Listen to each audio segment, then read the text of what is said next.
بہت شکریہ یسوع کے خوبصورت اور بابرکت نام میں سب کو سلام۔ اس سے پہلے کہ کلام کی طرف بڑھے آئیں گے، ایمان کا اقرار ہم رسولوں کے عقیدے کے ساتھ مل کر کریں گے۔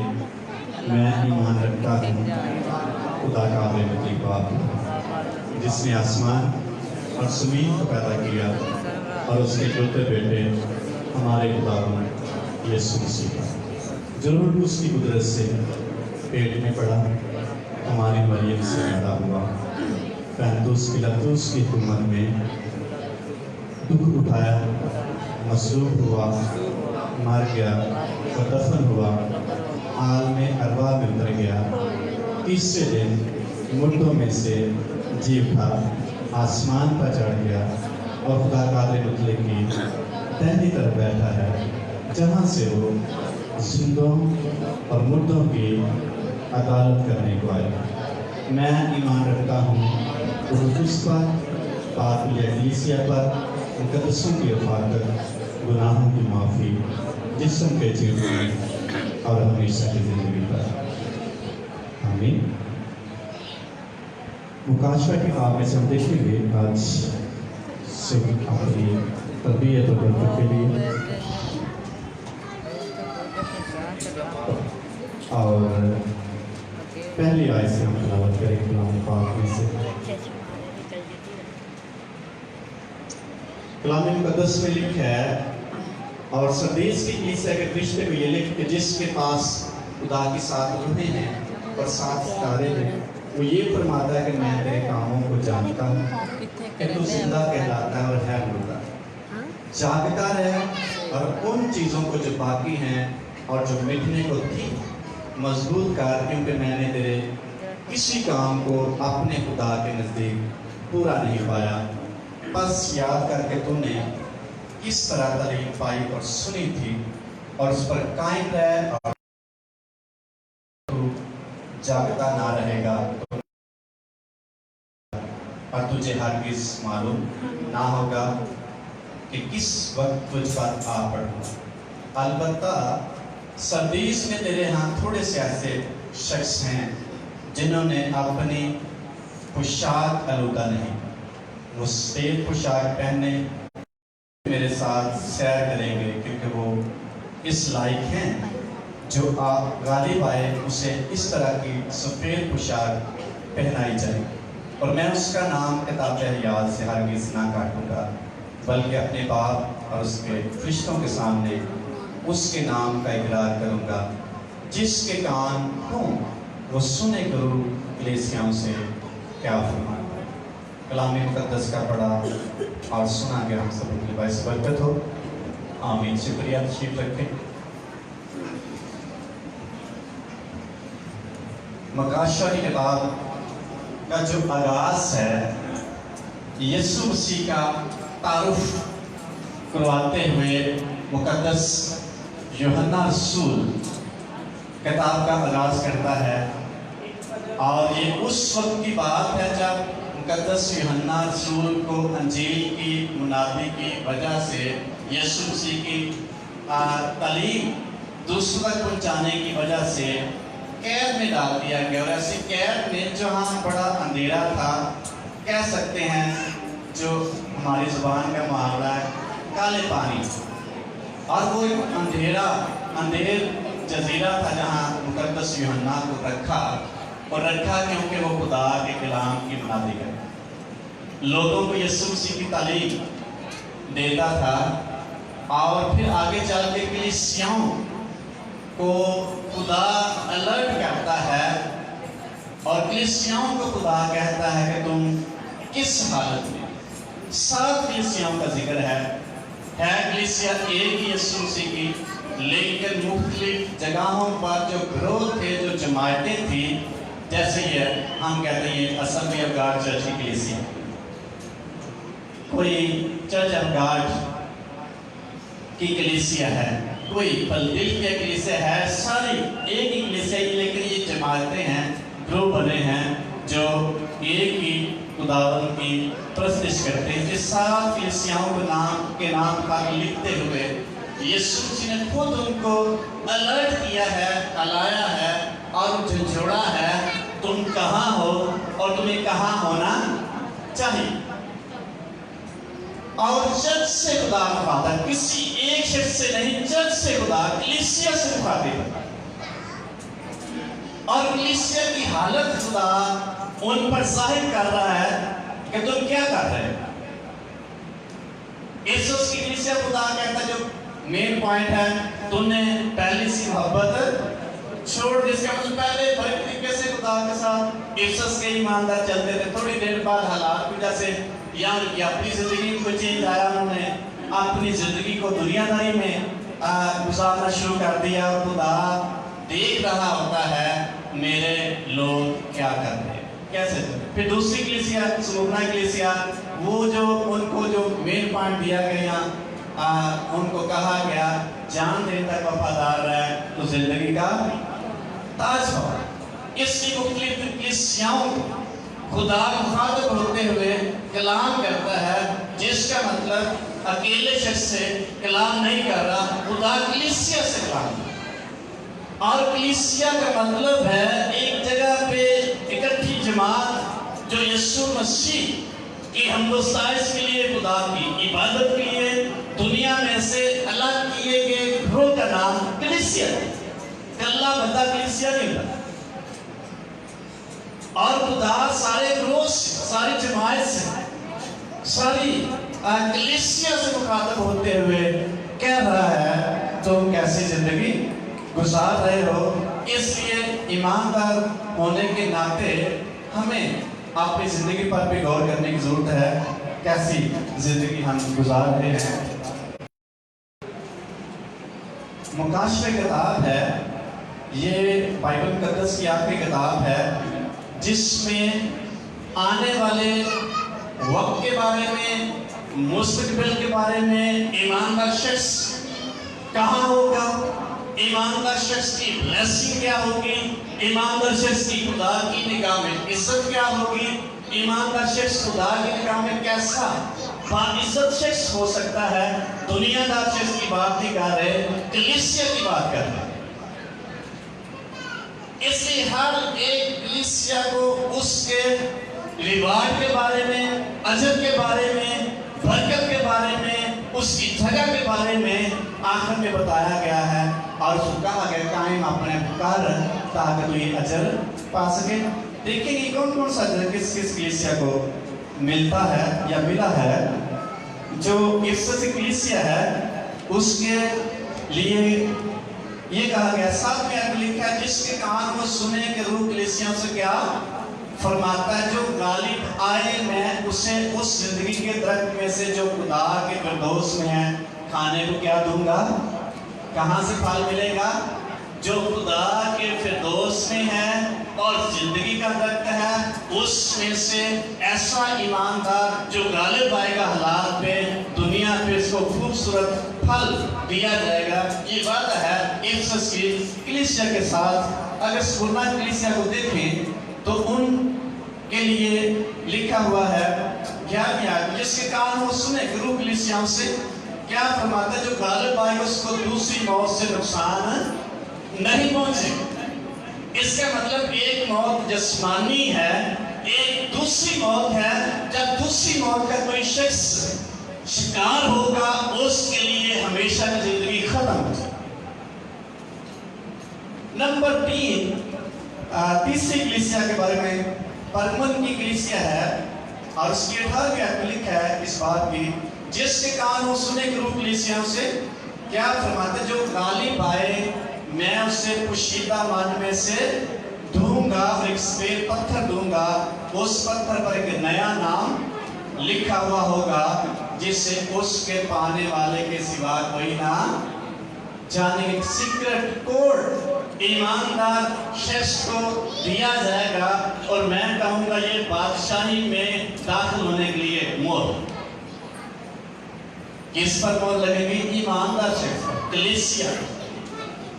نمبر 4 پھر وہ کہتا ہے تھواتیرا کی کلیسیا کو اس باب کی 28ویں آیت میں لکھا ہے،